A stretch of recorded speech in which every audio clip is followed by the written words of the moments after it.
man, because I was like, you know what, man, I got a thought today too. But we got to start it off right. Rod's thoughts is probably one of my favorite things, one of my favorite new additions to my life. Let me say that again. Our actual new addition, our fourth on the way, is one of my favorite new additions to my life. Yeah, but let's go. But a close second is Rod's thoughts, man. Rod's thoughts. I love it. But let me get this drum roll going because I want to dive right into our season predictions episode. You teased it a couple times about getting to the what the schedule looks like. And if the Pistons can find themselves in some type of a play-in contention or, at the trade deadline, looking to be more buyers than sellers. So I'm excited about that, especially with ESPN also releasing their panels kind of picks for some of the season-ending awards. A couple Pistons wound up there, and we're going to definitely talk about that. But welcome to the Woodward Pistons podcast, soon to be the Woodward Pistons show on the Woodward Sports Network. Man, you're rocking out with your boy Brandon Dent, a.k.a. Detroit Kool-Aid. Listen, Jeff Freddy still holding it down on the morning Woodward show, and I cannot wait for hoop season. We will have Jeff on a second show that we're going to add every single week, and I can't wait. I know he's excited. I'm ecstatic, but you guys know what time it is. Before we get to this hoops talk, we got to get the legend drum rolled in here. Look at that shirt. Hey, yo, shout out and welcome to the legend Detroit News, Rob Beard. Brother, how are you doing? Welcome to the show. Hey, thanks for having me, man. It's awesome, man. This is the high point because we get the schedule, and then it's like the low point where everybody all the players kind of go off to their private islands. Joel Embiid got married. James Harden is out here just flicking money back at the league. It should be a downtime, but people are still out here doing their thing.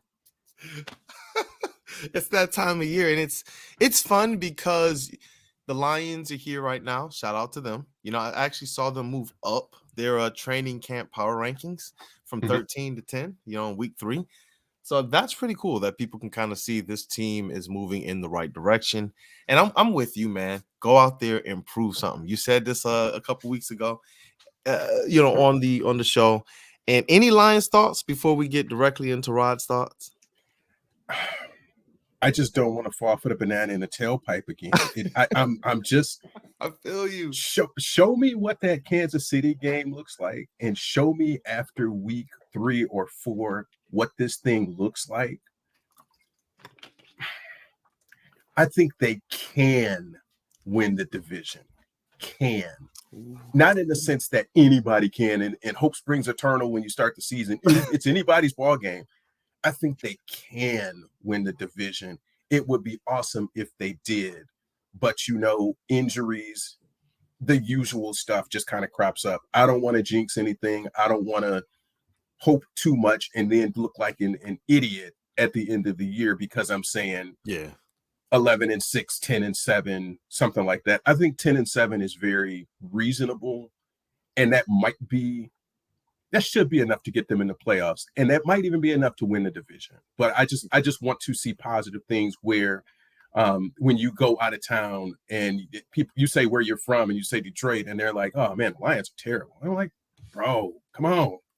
This has been my life is people talking about, the Pistons are all right or the Red Wings are good, but bro, the Lions are trash. This has been my life. You could put like 6-10 for most of my life. That was the ceiling was 6-10. This is 6-10. Here's a Lions logo. This is my life. Man, I feel you. I feel the passion.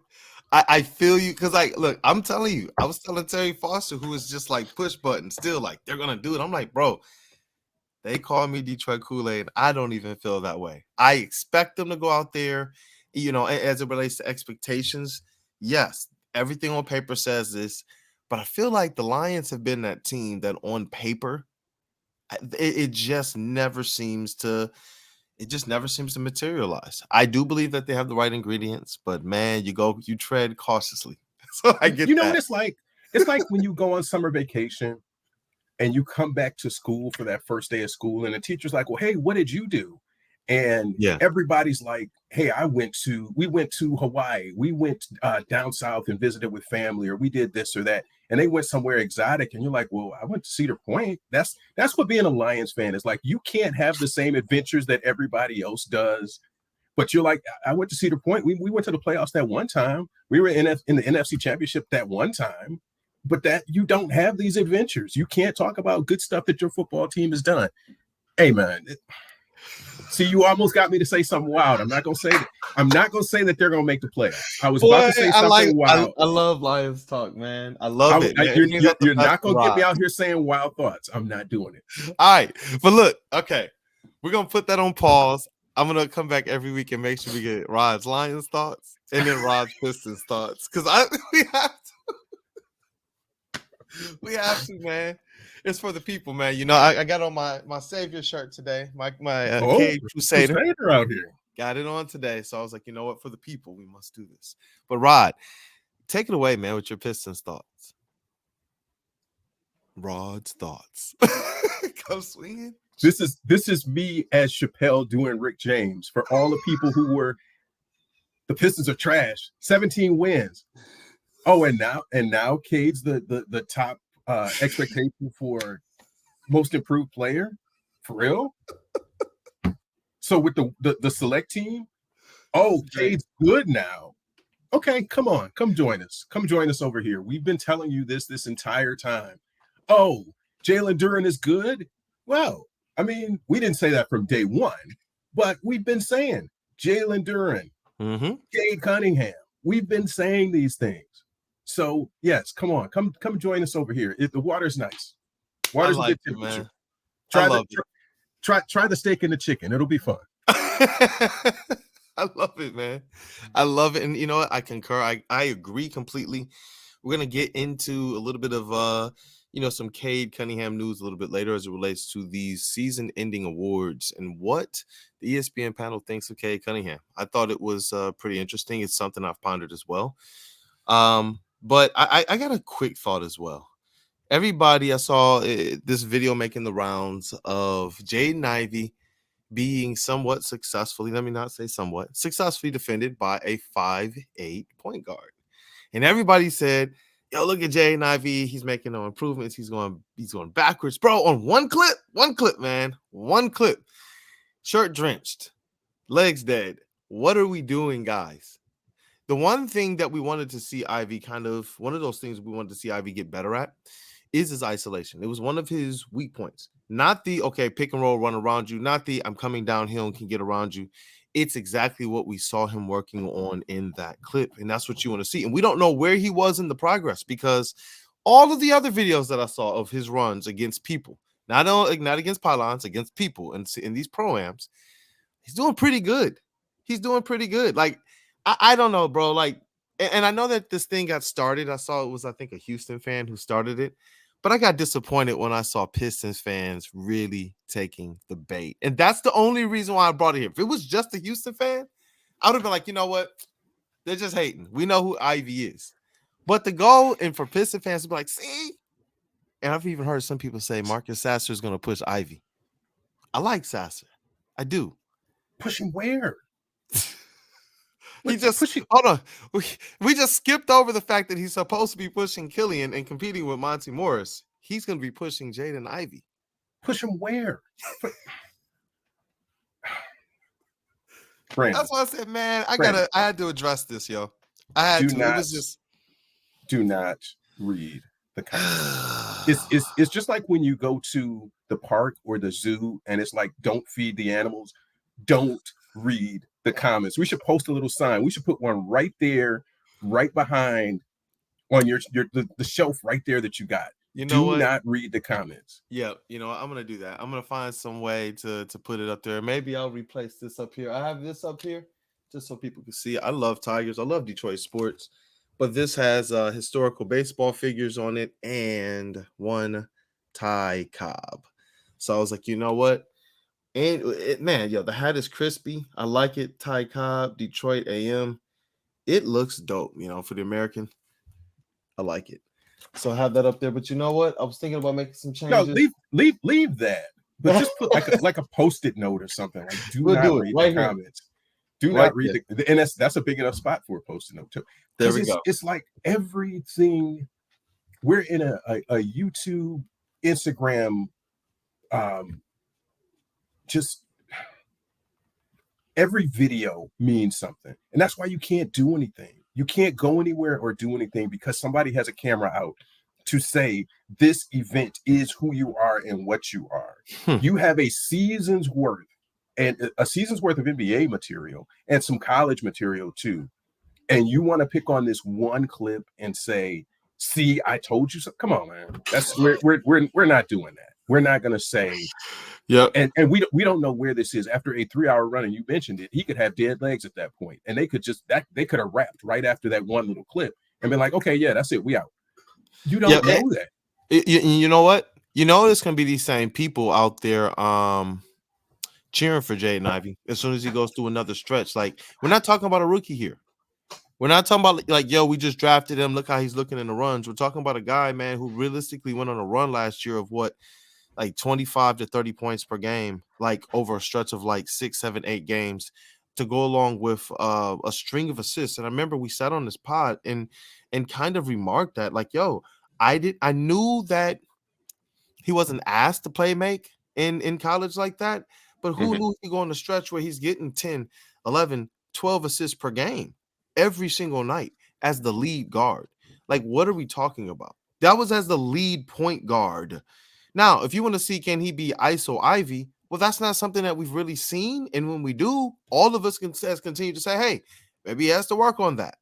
That's what he's doing. The Remy Runs isn't a place where you just go to just play ball. It's training and pro-am hoop runs. They're working to make sure that people can improve on their weaknesses, man. And when they go out there to do runs, they're going to tell them, work on these things. And a competitive player is going to work on these things. Especially in those settings. You already know. We already know the type of guy Ivy is. You see him come down. If he gets blocked, which he's in one of them stats as one of the most blocked people in the league, he's coming right back again and he's trying to dunk on your head. And I absolutely love that mentality from him. If I don't care if it's 5'8", I don't care if it's 7 foot, there's going to be times when Ivy is in some situations that are not as favorable. But 9 times out of 10, man, I'm taking Ivy. Like, he's I don't know, man. No, so here's the thing. Is we talked about who the beneficiaries could be from Cade coming back. We've talked about Duren and working in the pick and roll, but I think Ivy is probably next on that list because he's moving back to a position where he's more comfortable not having to be on the ball all the time and not having to facilitate. So if Cade is driving, he's kicking to the corner. Ivy could be in that corner depending on the lineup that they have, or he could just be on the weak side and being able to crash the boards or to do something else with that athleticism and not be on the ball all the time or the majority of the time as he was last year. So is Boyan going to get a big injection from Cade being back? Probably, but I think Ivy next to Duren may be the biggest one that I'm looking for to say, okay, here's what we're going to see because Cade is going to attract so much attention from the defense when you kick to the other side, when you find that other guard in the corner. That's not Killian or that's not somebody else. That's Ivy now who has a different skill set who can do something with that. I'm kind of glad I brought this up now because it really divulged into actual basketball talk, like actually getting into just how silly of a comment it is to kind of or a silly thing it is to kind of base your Ivy statement off of this or any type of draw. You know, it's just silly, but you're right. The basketball of it all, which is a phrase that I love. Man, I've had coaches that kind of use that phrase at college, and it just kind of stuck with me. And you're right. Cade Cunningham is going to make everything better, and it's what we stated when these guys were kind of brought here to this team. It was one of the more important aspects of why Boyan said that he signed the extension in the Hoops Hype article. You know, and I want to talk about Boyan a little bit later in terms of why I think the Pistons are right to hold true to that high value, and it might behoove the Pistons, make the case to probably keep him. But I do want to get into, with the impact that Cade Cunningham is able to make with veteran players on this squad. I want to ask you, if you got the season up, man, the game's up. Yep. How is this thing looking? 10 games in, 20 games in, 30 games in, where are the Pistons at and whatnot. And I guess while we kind of get that ready, one quick thought here. Mhm. This is a player I've heard you mention before, and it's a player that I've kind of been throughout the years as he's kind of been in his prime. I'm like, I would like for the Pistons to be able to take a flyer on this guy. And it is JaVale McGee. Word on the street is that he's going to get waived. Mhm. And I was in the comments, I kind of put something out there and someone said, what? We got too many bigs already. And I'm like, well, you're talking about a vet big man who can rim run and rim protect. Probably be a little bit cheaper than some of the bigs we have on the roster who are currently expendable. We sat here for weeks and we know in the comments people are talking about trade this guy, trade that guy. We need guys who could better protect the rim and do some of these things. So you're talking about a guy who could come in and I believe actually help a person like Jalen Duren better reach his potential, better understand the use of his athleticism, because I think that they share some unique or intrinsic qualities. Mhm. I don't know necessarily what the money would be, but I just wanted your quick thoughts on JaVale McGee if he was The money wouldn't be a lot because if he's getting waived and stretched by Dallas, he's making his money. He's good on that. So it wouldn't take a ton. I forgot what the number was that he was making. He was making 3 and 11. Let me check that. That sounds about right. Yeah, it wouldn't take a ton. I don't know about the fit. I know there was some talk about getting JaVale before, but to your point, it doesn't hurt to have another guy like a Nerlens Noel, who can be a vet who can work with your young guys and teach them the fine arts of the big man stuff. So he was making 5.7 this year, and then 6 next year. Yeah, I mean, that's not a ton. And if he's getting waived and stretched, then you might be able to get him for something closer to the minimum to that, because that's just going to be an offset of that. Yep. And it was something just closer to. Yeah. So schedule. Yes, sir. Let's get into it. I actually feel pretty good about it because it's all of the things that I talked about before, and kind of the schedule that you want is a couple of games on the front side that challenge you, but you don't get this murderer's row to start. So at Miami, you get one of your trap games out of the way immediately. And I used to have this theory about the cities of sin, that you put a road trip together of certain cities, and people are going to want to go stay out and club and do whatever. Miami's in it. Certainly LA's in it. Dallas, New Orleans, places like that. You string a few of those teams together on a road trip, you're looking at 0-3, 0-4, because it's just not going to work out. The dudes are just, unless they're a very disciplined team and a veteran team, they're just going to be out there enjoying themselves. You start with Miami and you go to Charlotte. Miami, it's going to be hard to go in there on opening night and get a win, but you go to Charlotte, Chicago, and at OKC. You 3 of your first 4 are on the road, and I think 2 are very winnable. That Charlotte game looks very winnable. I think you can win against Chicago on a back-to-back at home, and then you got OKC. That home energy in that Chicago game could be very, very key. It's the home opener. Yep. If you get that first game, if you get that Charlotte game, can you imagine the Pistons sitting there 2-1? I think they give themselves a great opportunity heading into the OKC game. A big game, obviously, if they're sitting 2-1. And so then you got Portland and New Orleans. The issue with both of these back-to-backs is that they're not both at home or not at on the road. So Portland at home, then you're going to New Orleans. Charlotte on the road, then you're coming home to Chicago. So those first 6 games, I could see 3 wins. You could squint real hard and say 4, but I mean it's possible. It's not. None of these are championship contender type teams. If you want to say Miami is, go ahead, but that's the opener. But you could go 3-3 conservatively, I think, and be. I think you can win 3 of those games. I think you can do that, and then you get Phoenix, Golden State, Milwaukee, Philly. That's the problem in that first 10. Is you're going to need to squeeze out 1 or 2 of those, and that's going to be really, really tough. That was about to be my question. Is that week is a gauntlet, man? You're talking about Phoenix, Golden State, Milwaukee, and Philly. The next week presents something much more favorable. Like the next 2-3 weeks Yeah. presents something very favorable, but so early in the season where this team is going to be riding high with hope, riding high with conviction, riding high with expectation. I don't think you want to see them get punched in the mouth 4 times in a row, because it's not like they're not going to be playing hard. This team is going to be playing hard. And when you get punched 4 times in a row, no matter who your opponent is, sometimes it could take a little bit of wind from underneath your sails. They got to grab one of those. I think that's the most important week kind of the first 2 months, in my opinion. Yeah, really the first half of the season. Yeah. And you're just talking structure. You got 3 games in 4 days. Everybody knows about back-to-backs. Back-to-backs are just inherently hard, especially home road back-to-backs, because you're flying back and forth between cities and you're getting in at 2 a.m. and now you're just doing a walkthrough the next day. You're not even doing a full prep the same way you would for a normal game. No. So I look at the 3 games in 4 days as just as bad. So you got Phoenix on a Sunday, Golden State the next day. Both of those are at home.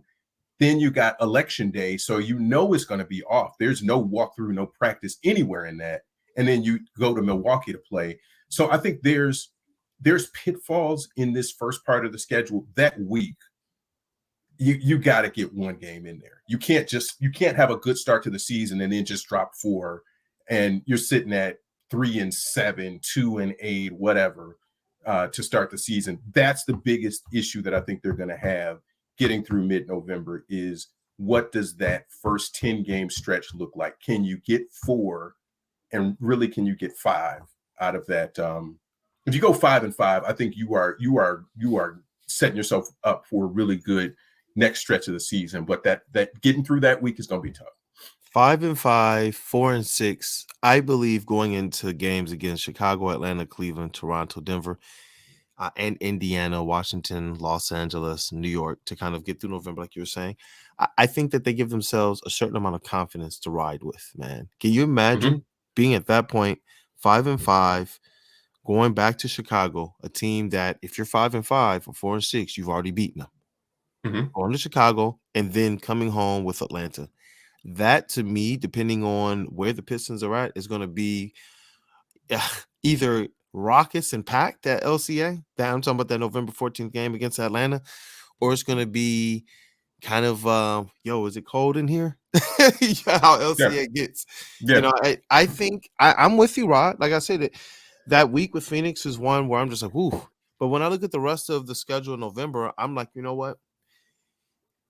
Even if they kind of go play very, very tough and lose these 4 games, I don't want to see them come out the other end of that with their heads down, knowing that we sit here knowing now that, at least from this perspective, that this is a pretty favorable schedule overall in the month of November. Like, I'm looking at some of these teams, and it's teams we want to see them compete with and kind of beat. Yeah. Like, this is the ones we were talking about. When we discuss who are the 5 teams, I'm looking at the majority of them right here. And that's why I'm like, in that early part, you got Charlotte and Chicago. Who else do we have in there? We got Chicago again. You got Atlanta, Indiana, Toronto. Washington, you got to be better than in Indiana, and then Washington. So you have opportunities to start making some ground. It's the teams, but I'm telling you, it is the structure of this thing, because to finish out December, you got another 3 games in 4, and the back end of that is a home road back-to-back with the Lakers and going to New York and playing the Knicks. That's not it. That's it's people talk about the number of back-to-backs. I think it was 13 or 15 back-to-backs, but it is also the 3 games in 4, because you have no practice time in between. There's no prep time. And this is still a young team that needs that prep, that needs that video to say, here's some tendencies that you're looking for. Bron's going to spin to his right. Julius Randle's going to do this. Brad Beal does these things.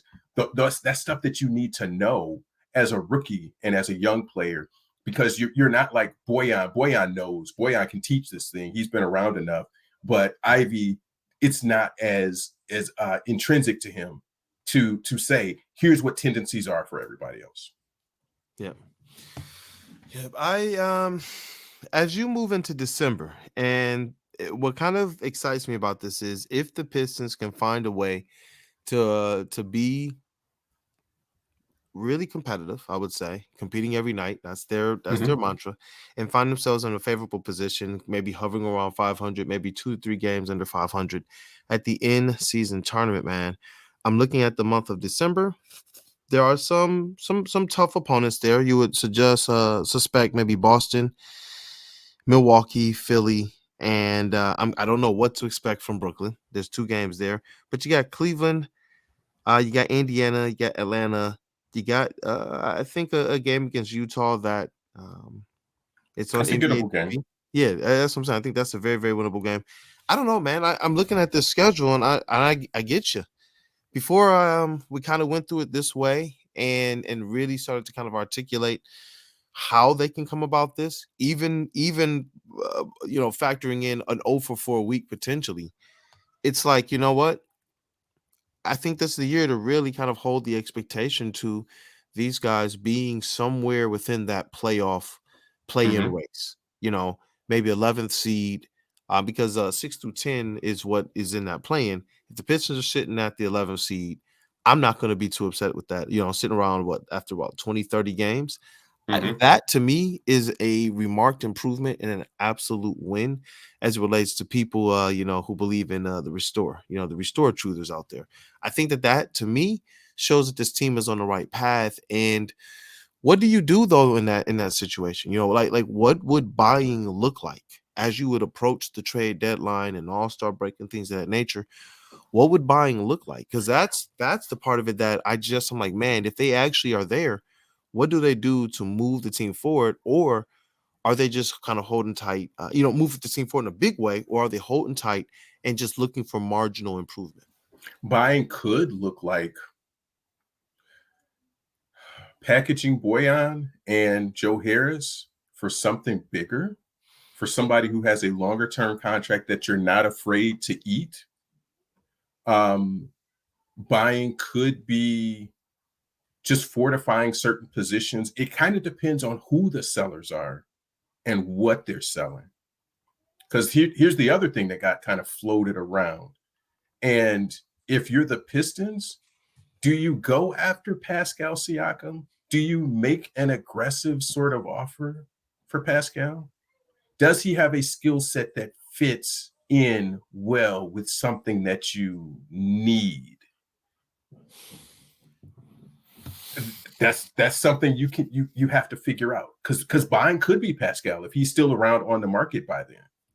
Man, But I think you've got to make some. There are 19 games through November, and it's somewhere around 33, 34 through December. When do you say this team is in it to win it? If you're at 19 games through November and you're hovering around 500, is that cool for you? And then if you're in December and you're still somewhere around 500, I think if you get through December and you're around 500, then you're in it to win it. That means you've got 17 wins. That means you've somewhat matched what last season's total was. I think you're in it to win it at that point. And we've said 500 will get you're right. you the 6 or 7 seed, or maybe the 8 seed if the East is set up a little bit different. And then you look at that January schedule. You got a little West Coast trip. You got Sacramento, San Antonio, Houston, Washington, Minnesota. Now these winnable games start to look at that January schedule. I'm, I'm, I'm Look how many winnable games are in January. man, Rod. I'm trying not to. That's man. So They, it's a trap. It's legitimately a trap. it's a trap. It's a trap. And you know what? It's like the reason why we can sit here and do this is because of what you've continued to tell us all for weeks.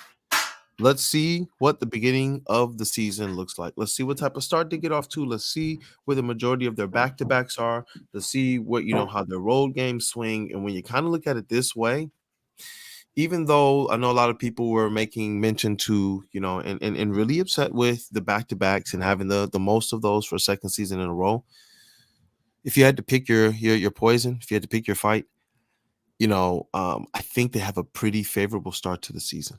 And I think that that is way more important for this team right now, for this iteration of this Pistons team. Give us this start.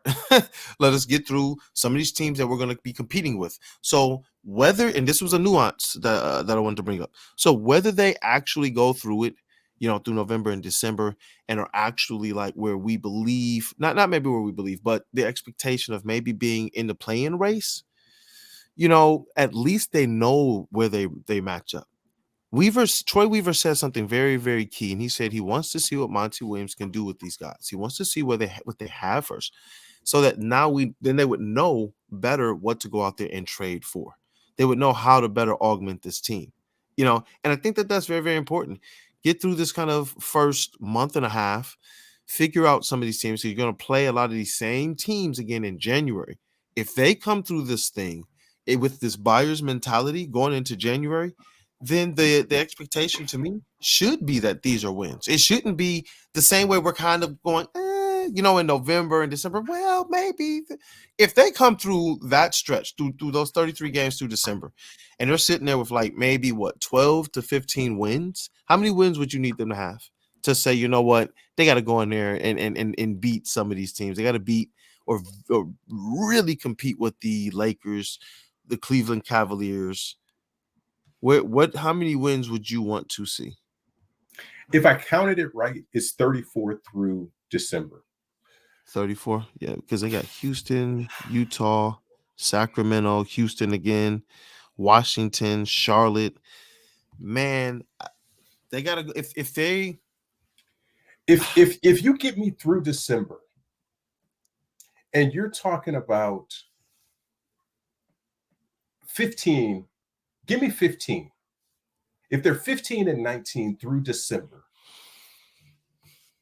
I can be on board with this team and making a run. But you got to find me 15 games and that's in through that you October, said 30, November, December. And that's through you said 34. Somewhere around there, because the play-in stuff, I think, is all in December. And so I think they're all 4 games in November and December, I believe it is, for the play-in. It's all 4 in December. That's right. That would be solid if they could find a way to get to about 15 wins, especially with just under 50 games remaining on the schedule by that point in the season. I think it puts them in a really good position. I think that the Pistons, as much as we talk about it depends on health, I don't believe that their team is an injury-prone team. I don't think they were sitting back like, other than maybe like a Marvin Bagley and a James Wiseman. And I don't know how much we're going to have to depend on them, but as it relates to our starters, I'm pretty confident that those guys are going to be out there. So I believe that health is going to be on their side. The ability to kind of get chemistry, which is one of the reasons why they are down at the Remy runs, and you see a lot. If you've seen the pictures and you've seen some of the quick highlights that have come out, you'll notice that you see all the guys there, from Monty Morris to Isaiah Stewart to Asar Thompson to Cade Cunningham to Jaden Ivey and so forth, man. But 15 wins, I think that puts them in a really, really good position. When we talk about, can they make this big of a jump? Can they go and get to 37 wins and add literally plus 20 to their win total? If they get through this the way that it looks like, and I'm going to say this is the expectation. This isn't me saying, oh, yeah, man, this is what I know they're going to do, like, because the Pistons are great. They're the perfect team. It's like, no, we're sitting here saying if this team is going to go out there and compete every night, we know that the way that Jaden Ivey, Jalen Duren, Cade Cunningham, and Isaiah Stewart's heartbeat, then we know that they're not trying to go out there and lose to Evan Mobley and the Cleveland Cavaliers. They're not. They're just not. I don't care what the expectation is. Cade's not trying to lose to Scotty Barnes and Toronto Raptors. He is not. Ever. They're not trying to lose to Houston. They're not trying to lose to Orlando. They're not, like, that's what I'm saying. These new kind of up and coming teams, these younger teams, these teams that they're starting to make lists on, these are our top 10 teams of up and coming guys who they know. Hey, look, do we want to knock off the KDs of the world? Do we want to knock off the LeBrons? Yeah, but you're measured against your peers, and their peers are realistically their draft class, maybe plus or minus 2 to 3 years after that. And I noticed that there's just a certain juice that Cade Cunningham plays with when he plays those guys. Jaden Ivey, not that he ramps it up more or less, but I do see him going and probably overextending more. Let's say that. So where there's a plan for Cade, then I see him saying, no, like shooing away the defense. I got Evan Mobley. This is my lockup. Like, and that's way different. Jaden Ivey doing stuff like that. Like, these guys, they want to win. They want to win. And I don't know. I just don't see them coming out this season if they're healthy, especially at starting five. We're not talking about a Cade Cunningham in the same vein of like Killian Hayes having to learn to play point guard. Cade's the guy who comes in and just knows how to play the game. That's it. And who is he passing the rock to? Not baby Isaiah Stewart. It's not baby beef stew anymore. It's not like, canned soup. This is like gourmet. This is the beef stew with like chunks of beef in there, bro. And we know what part of the cow it came from. This is a seasoned beef stew. It's year 4. You know what I'm saying? Bojan Bogdanovic, man. Let me bring up the numbers so we can get into these other aspects real quick, man. I just wanted to bring this up because Bojan Bogdanovic, man, he has some pretty crazy numbers, man, if I can bring this up here. As it relates to his catch and shoot, as it relates to his 3-point percentage and whatnot. I have it here from @NBA_university. Shout out to our friends there. Bojan Bogdanovic, he said, both Bogdanoviches are incredible shooters, and he lists Bojan first. His 3-point percentage, man, on 6 attempts a game, 41.1%. Catch and shoot threes, 45.5%. Corner threes, 42.1%. 98th percentile spot up and 99th off screen, man. And then it went to the mid-range, right? Why don't we – I know that Cade is a mid-range assassin. Why don't we give Bojan more love in that regard? And this is part of my case for why I believe it's better to keep a player like this, man. He's aging and he's not getting worse. The skills and the talents that he has, they just kind of continue to be. And those types of players long-term just kind of have that. Bojan Bogdanovic, man, he is number 6, best field goal percentage on short mid-range. Number 6 in the league. 53.9%, 3.2 attempts per game. But Brandon, the contract, he's $20 million. He's $20 million. It's an overpay. Why did we give him an extension for so much money? He's supposed to be better than the 98th percentile. What are we doing? Troy, what is Troy doing? Bro, he got up for 20 mil. I'm looking at, listen, the players that he's around in all of these lists, KD, Jokic, Booker, Spider, Cole Anthony, which they actually put Coke Anthony, and now Cole Anthony changed his handles to it. Bro. Everywhere. Shout out to Coke Anthony now. Then Bojan, Kyrie, Kawhi, Luka. What are we doing?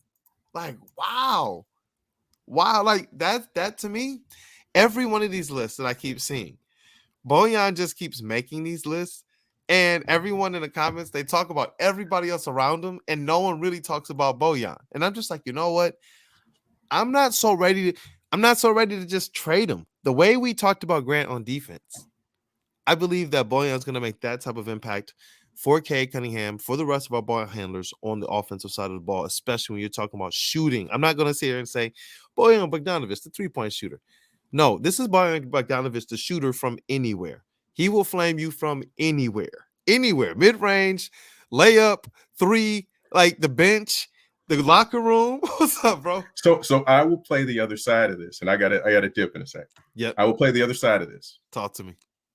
Defensively, somewhat liability. Yes. So given that, I'll ask the questions now. Would you rather have, and I need to. Ooh, why you gonna do this to me now? Why would you rather have? Yeah. Bojan or Pascal? Listen, if you're gonna trade him, you're gonna trade him for a Pascal. It has to be something of that nature.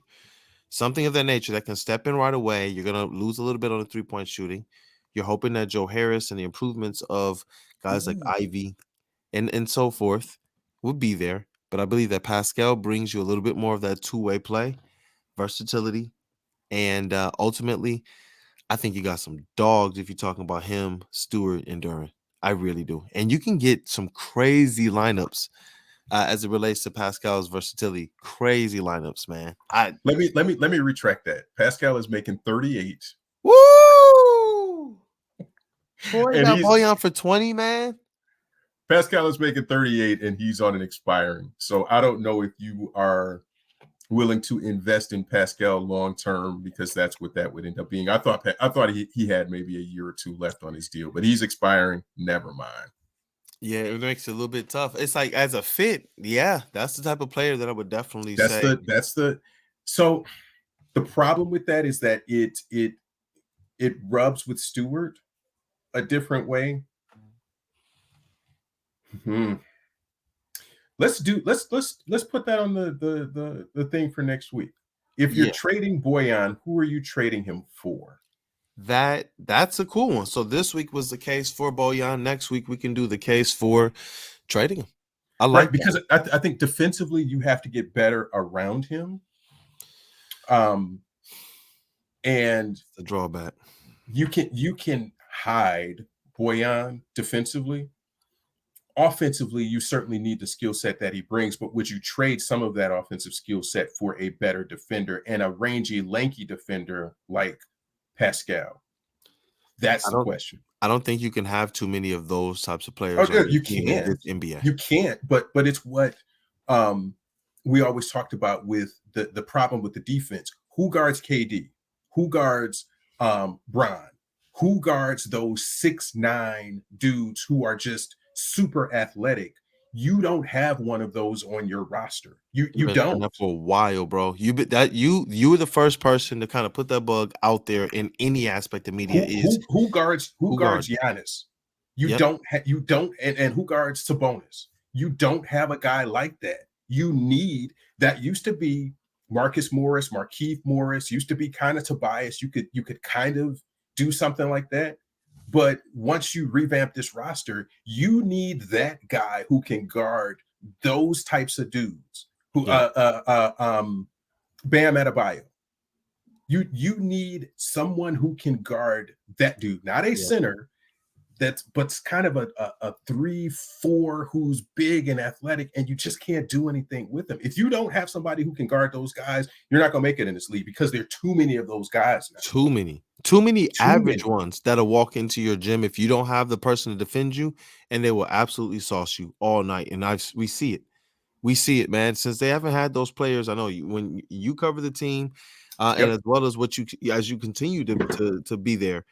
And we're around last season, man. That was an issue. And we continue to talk about it when they lost Jeremy Grant. We even talked about Isaiah Livers. We hope can be someone, but the measurables still weren't going to be necessarily what Jeremy Grant was bringing to the table. And obviously not what Bojan Bogdanovic is going to bring to the table at all. So I appreciate you, brother. I'm going to talk to the people for a little bit about this most improved player race for Cade Cunningham and Rookie of the Year for Asar Thompson. But any last words before I get you drum rolled out of here, brother? No, man. Just I watched a little of the showcase with the men's national team played Germany. Anthony Edwards is something. That dude is a problem. A problem. I like him, man. I do. I like him a lot. Sometimes I just sit and think, like, is there a? And I'm like, Kool-Aid, stop, man. Stop thinking this thing. Stop. Don't do it. Don't do it. Let me get this drum roll going, man. As always, thank you, brother, for being a part of this show. It's awesome. And can't wait for the future. So let me get this thing drum rolled out of here, talk to the people for a little bit, and then get the rest of this day going. Hey, yo! Shout out to the legend Detroit News, Rod Beard, brother. As always, thank you. And have a great day, man. You do the same, man. We'll see you next week. Thank you, brother. I appreciate you, man. And you know what? I'm going to get that post-it note up there, too. Don't read the comments. Don't read the comments, man. All right, bro. Yes, sir. All right, y'all. Look, I wanted to be able to come and get you all's opinion on something here. Shout out to Pistons Powered. They're who I saw it from first. They did an article on ESPN's predictions on Cade Cunningham, Asar Thompson, and the season-ending awards race. So shout out to Ellen Kellerstrass. He's a writer for Pistons Powered. I like what everyone in the community kind of does to keep Pistons hyped up. A lot of people doing a lot of good things amongst the content creators, the writers, the media, and so forth. And I'm glad that it's a kind of community that looks out for each other. And I'm hoping it's a community that continues to look forward to more collaboration for the sake of, you know what, we could be our own media. They can say big media, little media, small media, whatever. Large. Listen, we're Detroit media. We're Michigan media. I think that we have an opportunity as we continue to put our foot forward to continue to produce something great for everybody who's a fan of Detroit sports. But I want to talk to you guys real quick. I want to ask you something here. What do you believe Asar Thompson's Rookie of the Year hopes are? Where do you believe he's going to land by the end of the season? Obviously, they've taken wins into account. They've taken team success into account much of the last few seasons, which has been a change in the narrative. It used to be, you know what, if that rookie is the best rookie, that rookie is getting an award. But now it's about the rookie that honestly I think is in the news, the one that the other media who, as of today, you're not able to be as clued into or as focused in on separate teams, you know, other teams other than the one you're covering. So it puts you at kind of at a disadvantage if you're at a with a team that's not winning. So I believe that a lot of what Asar Thompson is going to get recognition wise is going to come by way of how good the Pistons are as it relates to looking like an improved team. It says here that recently ESPN put together a panel of experts to predict all the major awards for the 2023-24 season. And both young Pistons were mentioned as possibilities. Asar Thompson gets Rookie of the Year votes. There weren't any Detroit Pistons mentioned as MVP candidates, but rookie Asar Thompson did get some Rookie of the Year votes. Thompson came in sixth behind Brandon Miller of the Hornets and his twin brother Asar of the Houston Rockets, who finished fifth and fourth respectively. Scoot Henderson of the Portland Trailblazers came in third, though I would pick him as my dark horse candidate if Damian Lillard ends up being traded. Obviously, your top two are going to be Victor and Wembanyama. So, and they have Chet Holmgren actually winning this award over Vic. And Chet, he's a entry into this thing that, you know, I know a lot of people might not have been thinking about when you just think about who was drafted. Obviously, Chet was drafted the year prior, but got injured, missed his year, and so he starts this year as a rookie. I believe that Asar Thompson, when you kind of look at this list, obviously has a great opportunity to win some votes, man. Not necessarily win Rookie of the Year. I believe that is kind of just already in the bag. And Chet Holmgren is a beast. I think that Victor Wembanyama is really going to surprise and wow some people. And some of these rookies at the top of this thing are really, really good. All of them named here and listed here are really, really good. Where I believe that Asar Thompson has the opportunity to really make his case to try and be at least considered amongst that first team all rookie team, which will probably get him into that top 5 rookie votes, is how well he comes in and is that versatile playmaker and versatile defender from day one. Troy Weaver talked about his defensive effort. If he goes out there and makes a name for himself and finds himself in the media for being somebody who can, as Rod said, you know, defend some of these other players that we have not been able to defend on the wing for a long time, then I think that you get yourselves an opportunity to see Asar Thompson talked about like a Scotty Barnes was. And that's where I think that Asar Thompson kind of is in that Scotty Barnes role. He's not going to be as heralded as your top 2, 3, 4 picks, but he's a player who's going to be kind of the Swiss Army knife of things and can do several different things for your team. So Asar Thompson, listen, man, look, the Gauntlet's out here. They believe that you're going to be something worth talking about, but they don't necessarily believe that you're anything more worth talking about. And I think that that's a mistake. We've already seen that starting with Summer League. So, Sar Thompson, go out there, man, and crush. Honestly, go out there and crush. I selfishly, as Pistons fans and people who cover the team, we want to see that. But as it relates to what we have already seen, I believe that the ability is there. One of the videos or pictures that were floating around, shout out to Key on Twitter, man. And I think she put it up on Instagram as well. One of our supporters, one of our major supporters, man. I appreciate her a lot. Man, shout out EMU too. She just graduated. So shout out to you. But she put out a picture of Asar Thompson defending Russell Westbrook. And the thing that was in my head was, man, every time I see him squaring up to defend somebody, his perfect defensive stance and his strong defensive stance. I can't wait to see what this brother is going to be in the NBA. And I'm hoping it's hitting the ground running, honestly. Look, So, like I said, put in the comments where you guys think he can be. If you think he has a good opportunity, not if you think, let me know, man. Is he in the Pistons? Are they going to make sure that Asar Thompson gets onto this first team all rookie, man? We can't keep having our rookies dissed year after year. When they're supposed to win rookie of the year, they get dissed. When they're supposed to make a certain team, certain rookie team, they've gotten dissed. I think this is a great opportunity for him to do something a little different. Where I thought this was pretty interesting. Cade Cunningham. He is the favorite, man, from this panel for most improved player. This is going to start the KZone as we start to wind down. I'm going to ask you guys to definitely put a like and subscribe and share this thing, man, with everybody that you know. I appreciate this community, and I'm hoping it can get bigger and bigger and bigger this season. We got a lot of things planned, and I'm hoping I can definitely connect with a lot of you all this year. But Cade Cunningham, shout out to the KZone, man. Got the K Crusader shirt on as well. I love the Renaissance in Detroit background. We're going to have the Batman mask back soon, too, the K Crusader mask. But Cade Cunningham dominated the voting for most improved player. Shout out Pistons Powered again for the article, and Aaron Keller-Strauss for writing it. I thought he did a really, really, really good job on it. But he said that Cade got nearly 54% of the votes from ESPN's panel, even though there was 100% agree that Cade is going to blow up next season. So all of them believe that Cade Cunningham is going to do exactly what we've continued to see here since this guy was drafted and told you he was going to do. Blow up.